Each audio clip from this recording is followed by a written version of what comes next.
Hello everyone, Michael O'Brien here, and today I wanted to talk about starting your own magic club.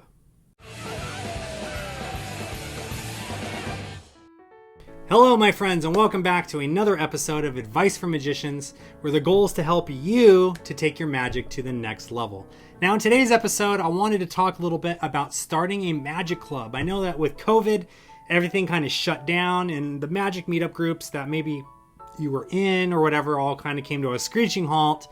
But now, because the restrictions are starting to be lifted and things, public meetups are starting to become more and more common again. And for those of you who are comfortable meeting up, maybe you're keeping yourself safe, you've gotten your vaccine and all of that good stuff, you want to start meeting up with other like-minded individuals again and start jamming and doing magic meetup groups and having lectures and all of this stuff, right? So in today's video, I wanted to just talk to you guys about my experience with the Monday night jams and how we created one of the biggest and most successful magic clubs in Orange County. Arguably in the United States, to be honest with you. So right after these announcements, let's go ahead and dive into it. If you have not already done so, please make sure to click the subscribe button and don't forget to ring the bell. That way you know every time I upload a new video. If you'd like to support the channel for just $1 a month, consider clicking the join button and becoming a Mob Squad member. Members will get access to a bunch of cool stuff, including tutorials, early access to videos, emojis, badges, and more. All of that for just $1 a month. Thank you so much to everyone that's already become a member. Thank you to all of my subscribers, and thanks to you who are watching these videos. It's because of all of you guys that I'm able to keep this channel going. All of your love and all of your support really, really means a lot. Again, thank you from the bottom of my heart. So, let's talk about the Monday night jams. Now, essentially what it was, I say was because it kind of disbanded after COVID, which is kind of sad because like I said, it was one of the largest and most successful magic meetup groups, definitely in Southern California, and I would argue maybe even in the whole of the United States at the time that we were having these meetings, right?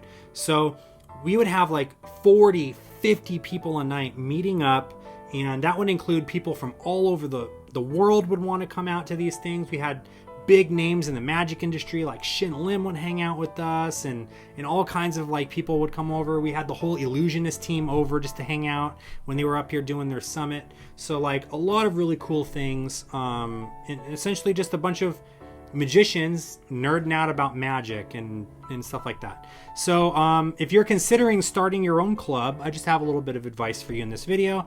Things I've noticed that work and maybe don't work, so that you can, plan ahead. So the first thing that you want to do when you're putting together this club is put some feelers out for interest. See if there are other magicians in your area that are interested in starting a little magic meetup group.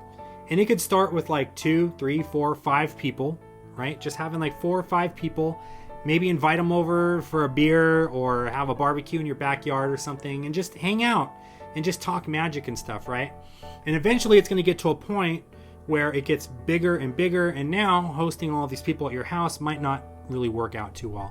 So what you want to do is you want to make sure that you find a venue that'll host the size of the group that you want. Now, this is going to be tricky because you want to make sure that you keep the cost to a minimum, because if you start charging memberships for people to become members, that just shies people away. They just don't want to have to deal with that, right?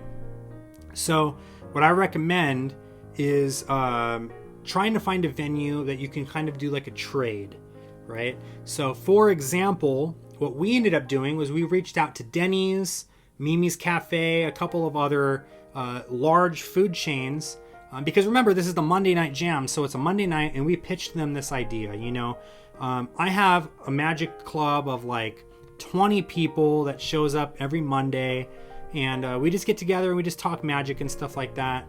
And what I was wondering is, would it be okay for us to use, since it's Monday night and you guys are not filling this room, can we use your bonus room, your banquet room, whatever that little extra room is that's kind of separated from the rest of the restaurant? You know the one I'm talking about, where they like rent it out for parties and things like that. can we use this space? And what we'll do is we'll actually bring you traffic. So I'll bring you 20 people that are going to order stuff from you, right? And what you would do is you would just tell your club members, like, just do us a favor, since Mimi's Cafe or Denny's or whoever is hosting us is being so gracious, they're not charging us anything. Please make sure you order some food, whether it be an appetizer or some drinks or something, right? Just order some food, that way that they're getting some business and we have a place to meet that isn't costing us an arm and a leg either, right? So that's what we ended up doing. So number one, we got the venue and we got it for essentially free. The only expense was that you had to buy something while you were there, right? Which isn't asking a whole lot. Spend $10 on dinner, right? Not that terrible. So that's the first thing. The second thing now is you want it to be a location that's easy for people to get to. You don't want it to be in this little hole-in-the-wall place that's in the middle of a city with no parking, and there's like no public places to park. And if someone wants to park, they have to park like 6 blocks down the street in some neighborhood and like, you know, walk all the way over to you. And then at the end of the night at like midnight or whenever the club lets out, 10 o'clock or whatever, in the dark, walk all the way 6 blocks back to their car in a neighborhood that they're not familiar with, right? Like, you want to make sure that your infrastructure is in place. Have somewhere for people to park. For example, the Denny's, the Mimi's Cafes that we had our meeting groups at, you could just park right there in the parking lot and walk into the restaurant. You didn't have to like hassle with like all of this stuff, right? Also, if you're going to host someone, for example, let's just say you live in an apartment building and it's a really nice apartment building and they have like a bonus room that you can rent out. You just tell your landowner or the apartment complex manager the day that you want it, and now you're able to go in there. And it's like a multi-purpose thing. It's got like tables and stuff set up where you can have like parties and stuff in there, right? Let's just say your apartment building has that. Now, if your apartment is in like a gated community and, you know, like there's no way to get in, and now people have to call you, hey, what's the gate code? And you have to give them the gate code and you're not responding, and they're just sitting in their car for 20 minutes waiting for you to respond so they can get in and all of this stuff. They're just going to leave. They're not going to want to deal with all of that stuff.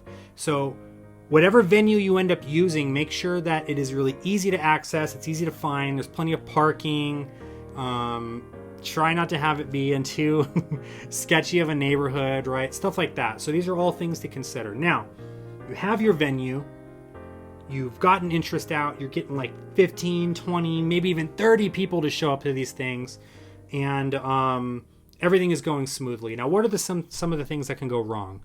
Now, one thing that I've noticed is having a strict agenda will very quickly kill the club, and people will not want to go anymore. So, all right, everyone. Order, let's go over the minutes and talk about what we discussed last meeting, and so-and-so put out this flyer. Make sure you take this flyer. It's going to be about our new fundraising project that we're doing, and this and that, and let's go around the room now and introduce ourselves. So-and-so, what's your favorite trick? And so-and-so, what's your favorite book? And blah, blah, blah. And all right, cool. Now raise your hand if you want to try to perform something, and we'll all watch you and we'll all critique it. Like, that stuff very quickly kills it. We started doing that at the Monday Night Jams, and people stopped showing up. And we realized the reason that people come out to these things is because they want to share their passions for magic, but they don't want it to feel like they're part of this like like AA meeting situation, right? Where, yeah, we want them to become better performers, but that's not really what it's about. It's more about just having fun and sharing our passion for magic. So when we stopped doing that and we just said, yeah, just show up and whatever happens, happens. You guys can share your magic. If you want to perform, we'll get a little table together. And hey guys, Michael's going to perform something new he's been working on. You guys want to come watch? And then I do my thing. Or maybe we might have a special guest lecturer come in, and that lecturer will come in and they'll lecture for like 1 hour, and then the rest of the time they're just jamming and hanging out and answering questions, and you know, like Eric Jones would be there, and I'd be like, hey Eric, I've been working on this new thing, would you like to see it? And then I show Eric Jones something, and now, you know, we're like jamming and like sessioning on this stuff, right? That is the kind of stuff that people really enjoyed when we did our magic meetup. The moment we introduced like a rigid structure to it was the moment that people didn't care anymore. They didn't want to show up because it became not fun. It became like, oh man, I have to have a trick prepared because they're going to call on me to show them something. And if I don't have a trick prepared, I'm going to look stupid and blah, blah, blah. And like all this stuff, right? So really important. What I recommend is just no structure, just have it be what it is. And then every once in a while, if you have a special guest or if you want to have a lecture or something, that's totally fine. Just let people know ahead of time. And if you want to book a lecturer or like a big name in the industry to come in or whatever, that'll be really cool. And people really appreciate that. Just try to keep it what it is, a fun jam hangout thing. So generate interest, find a good venue. And with a good venue comes with good infrastructure, right? Again, easy to access, not in a sketchy area, don't have to park 20,000 miles away to walk, don't have to pay an arm and a leg to be a part of the group and any of that stuff. And then last but not least, just stay true to what it is. It's just a magic meetup hangout thing where people come together and they share their passions, right? So, hope you guys enjoyed this. What are some things that you guys would like to see from your own magic club? Whether you're already part of a magic club, what are some things that work in your magic club? And if you've never been part of a magic club, what are some things that you would like to see as a new member of the club? Thank you so much for watching this video. If you haven't already done so, make sure to click the subscribe button and don't forget to ring the bell. That way you'll know every time I upload a new video. If you'd like to check out some more magic, visit us at o'brienmagic.com and be sure to check out our online magic shop where you will find the latest and greatest magic books, downloads, and accessories.